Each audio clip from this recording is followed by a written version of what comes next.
सभी दर्शकों को मेरा नमस्कार। मैं विजय स्वागत करता हूं आप लोगों का न्यू 30+ के सौजन्य से। और इस वक्त हम पहुंचे हैं उपमंडल कोटली के अंतर्गत new bus stand.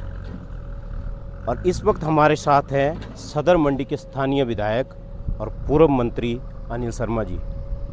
Sharma ji, स्वागत है आपका न्यू 30+ पर। धन्यवाद। जैसे कि शर्मा जी, आने वाले कल यानी 27 मई को यहाँ पर मंडी की लोकसभा प्रत्याशी कंगना रनौत जी आ रहे हैं। उनके बारे में आप क्या कहेंगे? यहाँ की जनता को कुछ संदेश देना चाहेंगे? देखिए, कल हमारी जो प्रत्याशी लोकसभा की है उनका कार्यक्रम हमारा मंडी शहर में हुआ और रैली भी मंडी में हुई। तो गांव में इतना समय नहीं था कि हम उनको पंचायत वाइज ले जा सकते। तो उचित समझा कि उन्होंने खुद कहा कि मुझे कोटली में जाना है और एक बार जनता के दर्शन भी करने हैं और जनता को संबोधित भी करना है। और उससे ज़्यादा मैं आभारी हूँ ठाकुर जयराम जी का, क्योंकि जब परसों मेरी उनसे बात हुई तो मैंने अनुरोध किया कि आप भी आते तो एक अच्छा मैसेज आता जी। तो उन्होंने अपने कहा कि मेरे पास प्रोग्राम इतने हैं कि शायद मैं नहीं आ पाऊँ, पर कल उन्होंने दूसरे प्रोग्राम कैंसिल करके उन्होंने कहा कि मैं उचित है कि मैं आपके यहाँ भी आऊँ। तो सबसे मैं आभारी उनका हूँ कि उनके आने से और हमारे इस कार्यक्रम का महत्व बढ़ जाता है।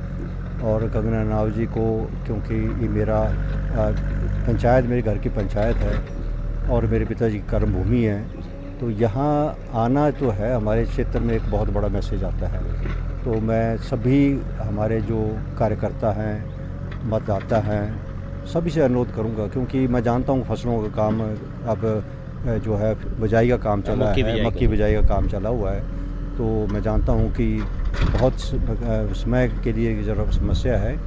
और ये भी बात, क्योंकि मैंने मंडी की रैली के लिए भी कहा था सभी को कि मंडी आएँ, और मंडी की रैली को मैं जब देखा तो बहुत अच्छा इंतज़ाम था। तो मैंने कहा भी आप आ जाओ और आपको बैठने का भी स्थान होगा, पंखे भी होंगे, पानी की व्यवस्था भी होगी। परंतु हमारा जो है वो सारा गणित बिगड़ गया वहाँ पर, क्योंकि लोग पहले बैठ चुके थे, सारा पंडाल भर चुका था और हमारे लोगों को बड़ी तकलीफ़ हुई है।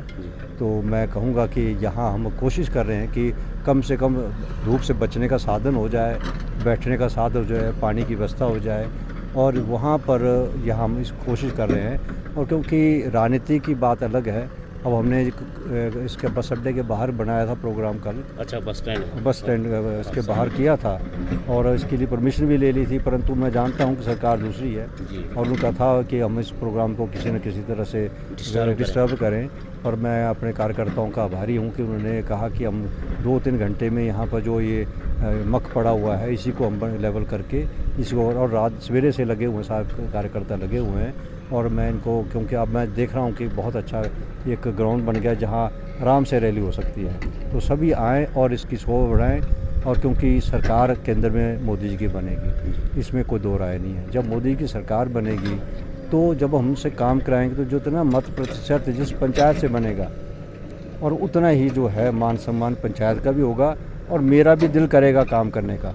विधायक तो हुई तो मैं उस हिसाब से न पहले कमी छोड़ी, परंतु आगे मैं ज़रूर देखूंगा कि कहाँ से मत, जो मोदी जी को मत नहीं मिले तो मैं समझता हूँ फिर वो किसी को मत डालने वाले हैं नहीं।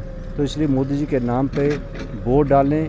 और आप 1 तारीख को जो है कंगना रनौत जी को, क्योंकि पहला नंबर मेरा था, पहला नंबर उनका है, तो पहला नंबर बटन दबाएं और कंगना जी को करें, ये मैं आपके माध्यम से बोलना चाहूँ। धन्यवाद। YouTube पर हमारे चैनल को सब्सक्राइब करें और रेगुलर अपडेट के लिए बेल आइकन दबाएं।